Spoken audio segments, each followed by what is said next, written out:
More than 5,000 years ago, before the pyramids or Stonehenge were built, people were living in a small Neolithic village on the modern-day island of Orkney in Scotland. But one day, around 2,500 years ago, the villagers started to abandon their homes. No one knows why they left, and over time the landscape changed. Storms reshaped the coastline, and their beautiful village was slowly buried, forgotten, and it vanished from memory. Until a severe storm in 1850 hit Scotland, causing widespread damage. The storm stripped the earth from a large irregular hill and revealed the outline of an ancient abandoned village. The storm revealed Skara Brae, one of the best preserved Neolithic settlements ever discovered, so intact that even though it had been abandoned for thousands of years, it looked like the people had just recently left. Their homes were frozen in time. My name is Colin, and in this video, I am going to tell you all about Europe's most complete Neolithic village called Skara Brae, which is often referred to as the Scottish Pompeii. Not because of a volcano, but because of its excellent preservation, as it was sealed away and forgotten for thousands of years. This video is sponsored by Storyblocks, but as always, more on the sponsor later in the video.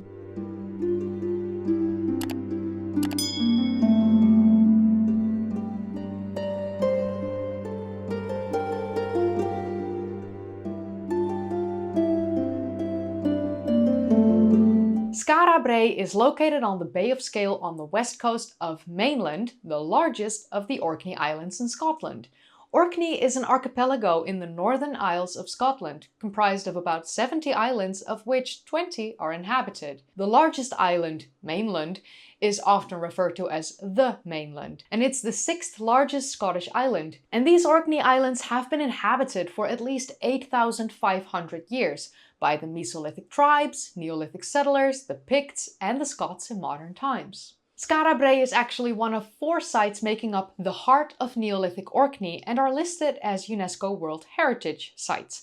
The other 3 are Maes Howe, the Standing Stones of Stonehenge, and the Ring of Brodgar. Around 3180 BCE, the first settlers started creating their homes at Skara Brae, and the village was inhabited continuously for approximately 600 years, until it was abandoned gradually over a span of 2 or 3 decades around 2500 BCE. While the village of Skara Brae is located close to the coast in modern times, the village would have been quite a bit further inland when it was inhabited. But, steady erosion of the lands over the centuries has altered the landscape considerably. Storms chipping away at the coastline, bringing it much further inland in modern times. One of the biggest challenges with making history videos is bringing the past to life. You're dealing with events that obviously weren't filmed, and if they were, the footage is limited, hard to find, or just doesn't quite match the story you're trying to tell. That's why I've been using Storyblocks a lot in my workflow. It's basically an all-in-one creative toolkit with millions of assets, footage, music, sound effects, and templates, all in one place. So instead of jumping between a bunch of different sites, I can just stay focused on telling the story. For example, in this video, I used Storyblocks footage to build out scenes like this, layering in atmospheric shots, subtle sound effects, and music to make it feel more immersive. And all of this content is created by real filmmakers and artists, so it feels grounded and cinematic instead of artificial. It also speeds up things a lot. They've got templates and tools that work directly with editing software like Premiere Pro. So I can just drop things in like map animations or title sequences without spending hours building them from scratch. Honestly, it really saves me a huge amount of time every week now. And everything you download is royalty-free and pre-licensed, which is a big deal for a channel like this. No worrying about copyright claims while covering historical topics. So, if you're creating videos and want to make your storytelling more engaging, definitely check it out. To start telling better stories with the tools I use, head to storyblocks.com/historywithkaylee, and they're offering 15% off of any annual plan for a limited time. And that discount is only available through my link. Thanks again to Storyblocks for sponsoring. So why did the inhabitants of Skara Brae use stone instead of wood to create their village? Well, over the millennia, the Orkney Islands have had shortages of wood due to the strong winds and the salty air, making it hard for trees to grow, while increasing rainfall and cooling temperatures led to the development of peat bog and heath, which made forest regeneration more difficult. And the introduction of livestock prevented new tree growth as well. So, yeah. The scarcity of timber for building due to a lack of suitable tree trunks meant that the Orkney residents relied heavily on stone for their constructions, which is very different from the Neolithic people in other parts of Britain, as they were able to utilize wood. So for nearly 4,000 years, the village of Skara Brae was lost and forgotten, until in the winter of 1850 a severe storm hit Scotland, causing widespread damage and the loss of over 200 lives. The storm came with an exceptionally high tide, and it stripped grass from a large irregular mound that was known at the time as Skara. When the storm cleared, some of the local villagers in 1850 stumbled upon the outline of an ancient village, which consisted of a number of small houses without roofs. So the local laird, William Watt of Scale, began amateur excavations at the site. But after only 4 houses were uncovered, the work was abandoned in 1868 and the site remained undisturbed until 1913, when in a single weekend, the site was plundered by people who took away an unknown quantity of artifacts, who have never been found back. So yeah, lost forever. Unfortunately, the site was once again abandoned until 1924, when another storm hit the coast of the Bay of Scale and swept away parts of one of the houses, and thus it was determined that the site should be secured and properly investigated. Professor of the University of Edinburgh and archaeologist Vera Golden-Childe was given the job to professionally excavate and preserve the site. So in the summers of 1925 and 1926, a large seawall was constructed to preserve the site and protect it from the ocean, so that the waters would no longer chip away at this Neolithic village. The archaeological investigation began in 1927 and continued until 1931. Although Childe at first made quite a major error in his early investigative work, as he presumed that the village of Skara Brae used to belong to the Picts, who lived during the Iron Age. During these excavations, a series of drains that ran underneath the village were discovered, and these all originated from the small cell found in each house. The drains joined together to create a large drain, and these were identified as indoor plumbing and toilets. So yeah, imagine, indoor plumbing and toilets nearly 5,000 years ago. These people knew what they were doing. Childe loathed undertaking archaeological excavations, and unfortunately, radiocarbon dating didn't exist back then. So for quite a while it was believed that Skara Brae was an abandoned Pictish Iron Age village. But we do need to remember that it was almost impossible for Childe to date the village correctly. The age of the grooved ware pottery that was discovered at the site hadn't been established yet, and at the site they discovered carved stone balls near symbols that were also used by the Picts later on, so therefore it was just assumed that these mysterious balls, and thus the site, were Pictish. Although Professor Childe had an inclination that the site was much older, he just didn't have any direct proof for this idea, and it wasn't until many years after his death that he would actually be proven right. It wasn't until 1972 and 1973 when David Clark carried out excavations and further investigations at Skara Brae, using the by then new technology of radiocarbon dating. And it was revealed that Skara Brae was 2,000 years older than previously assumed. Skara Brae wasn't an Iron Age village from the Picts, but it was revealed that Skara Brae was actually a 5,000-year-old Neolithic farmer and fisherman village. The radiocarbon results showed that occupations at Skara Brae began around 3180 BCE, and for 600 years this village was continuously inhabited by the Neolithic villagers. But when the climate changed and became much wetter and colder around 2500 BCE, the villagers abandoned the site. One of the most unfortunate things about the excavations from the 1970s is that after more than 50 years, the results have never been published.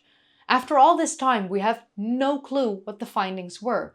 The only thing that was revealed to the public were the radiocarbon dates.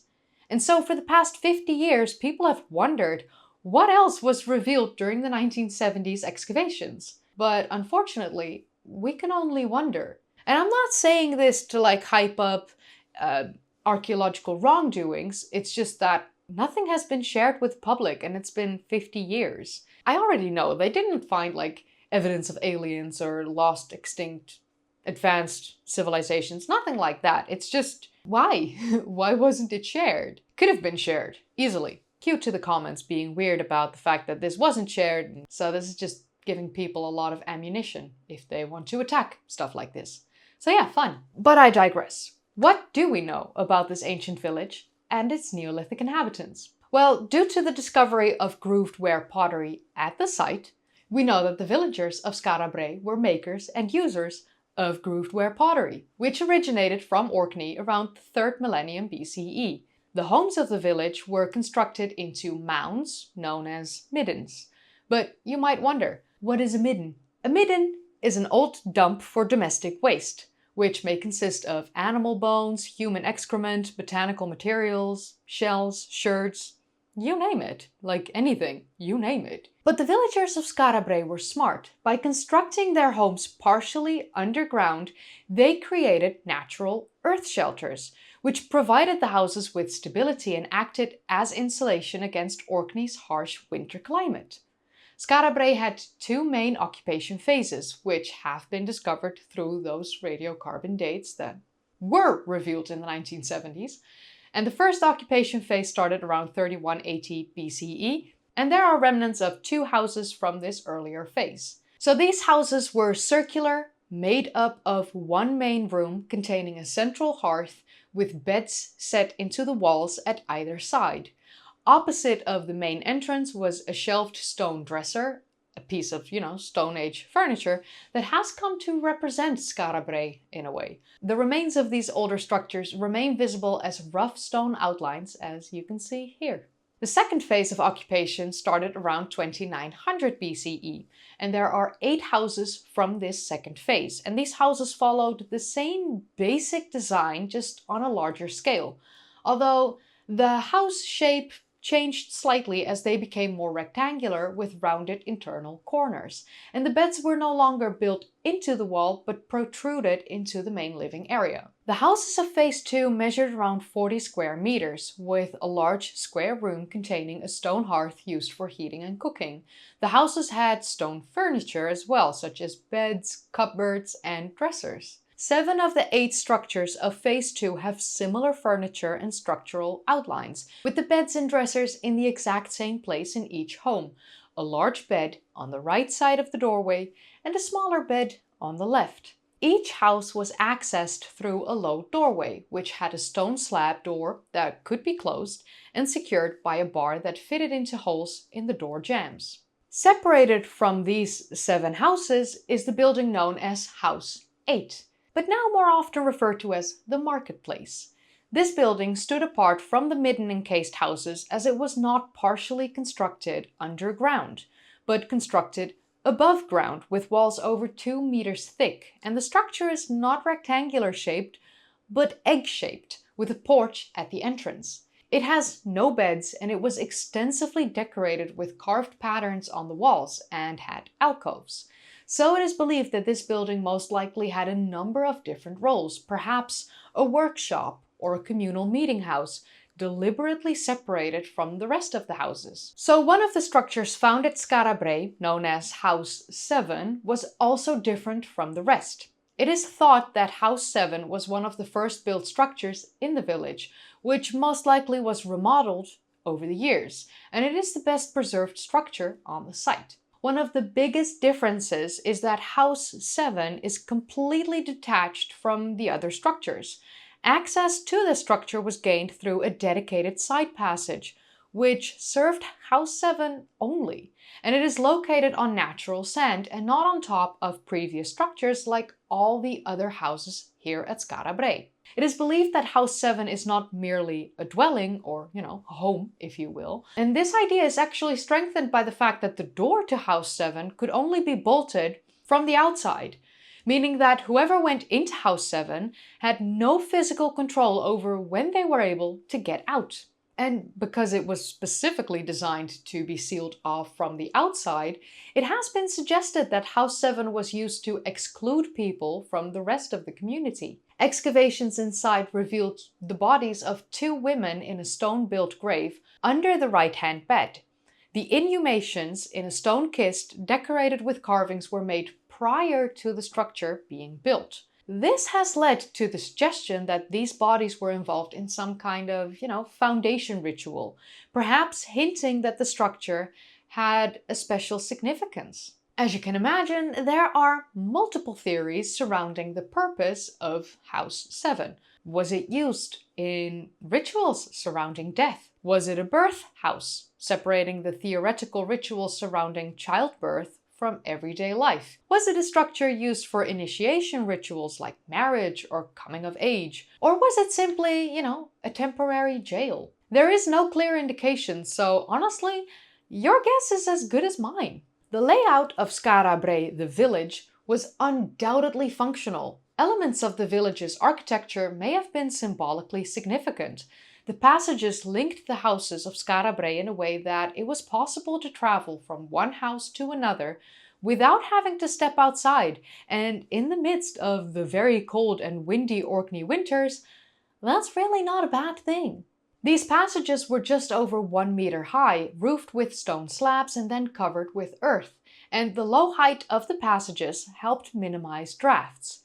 You just had to, crouch to get from house to house. So there was one main passage that led into this village, and at either side of the entrances was a hole for a bar, indicating that the entrances could be sealed off, and more bar holes were found along the length of the passages, of which only 2 remain and are visible today. Although it was in use for about 7 generations from current excavation evidence, it appears that Skara Brae never grew larger than these 8 structures, housing no more than between 50 and 100 villagers at the same time. At 2500 BCE, the site had been abandoned, and wind-blown sand then covered the area. As you can imagine, there are many theories as to why the people of Skara Brae abandoned their beautiful village. And for a long time, it was believed that the villagers abandoned the site after a major storm or disaster struck their homes. The reason that it was assumed the villagers abandoned Skara Brae after a major storm or disaster was because of all the things that they left behind, like for instance, cherished items such as necklaces and tools. But modern archaeology suggests that the villagers abandoned Skara Brae more gradually, over a time span of 20 to 30 years. Although we will most likely never fully understand why they would leave their village and why they left such precious items behind.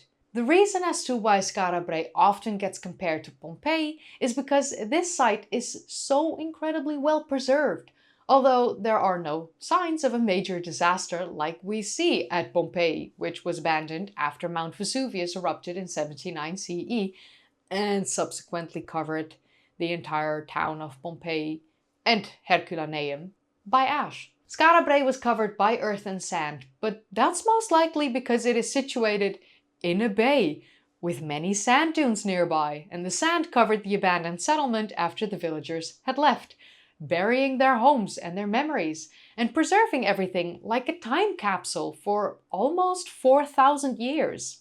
One of the reasons the village has been so incredibly well preserved is the fact that the builders had only one major building material: stone. Due to the shortage of wood around the time when Skara Brae was created, the villagers created not only their homes from stone, but also their furniture, like beds, cupboards, dressers, and shelves, to name a few. And that led to excellent preservation because stone doesn't decay like wood. A number of impressive carved stone balls have been found at Skara Brae. The spinal carvings on some of these balls have actually been linked to objects found in the Boyne Valley in Ireland, although the purpose of these carved stone balls have never been uncovered. About 3,000 bone beads of all different sizes were recovered, along with a few teeth and bone needles all scattered over the surface of the floor. At an inner threshold of a narrow doorway, they found a group of beads and ornament clustered together. They had been strung together and formed a necklace. Other artifacts found during archaeological research were made of animal bones from fish, bird, and whale bones. Whale and walrus ivory and killer whale teeth included awls, needles, knives, beads, cutting tools, shovels, axes, small bowls, and ivory pins up to 25 centimeters long. Many of the Skara Brae artifacts can be seen in the Orkney Museum in Kirkwall, as well as the National Museum of Scotland. In 2019, a risk assessment was performed to assess the site's vulnerability to climate change, and the report concluded that the entire heart of Neolithic Orkney World Heritage Site, and thus in particular Skara Brae, is extremely vulnerable to climate change due to the rising sea levels, increased rainfall, and the increase of average temperatures. It also highlighted the risk that Skara Brae could be partially destroyed by one unusually severe storm. And the storms could not only increase in their intensity, but also in their frequency, making the slight changes of such a severe storm much greater over time. If you're in Orkney and you want to visit this site, you must buy a ticket from the visitor center, which apparently houses an excellent restaurant. I'm gonna have to try that out someday. And after watching a short video, you pass through a small introductory exhibition with a few replica finds. You then proceed to a full-scale replica of House 7, which was the best preserved house, complete with fake wood and skin on the roof. And this reconstructed house gives you the sense of how the people lived in the village back in ancient times. The fire burns and the beds are covered in animal skins and trinkets are placed in the dresser. The passage and the doorway are a bit higher than the passages and doorways of the original village. But that makes it a little bit easier for tourists to walk through, because crouching is hard, especially for a while.